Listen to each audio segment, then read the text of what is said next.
In terms of healthcare innovation hubs like Cambia Grove and what role we played, I would say that we pivoted quickly. A lot of healthcare innovation hubs are focused on, or were focused on, in-person events, in-person connection points, in-person networking. The need and the necessity around partnership and innovation had not changed, or hasn't changed, because of COVID-19. Has actually increased, and being intentional about those partnerships is all the more important.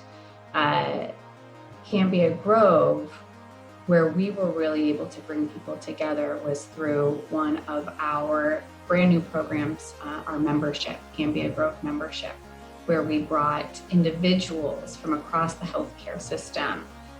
We've got 27 states represented, a number of different countries within our membership, and bringing people together to partner to accelerate and implement innovation was something that we've done and will continue to do as the pandemic hopefully ends soon.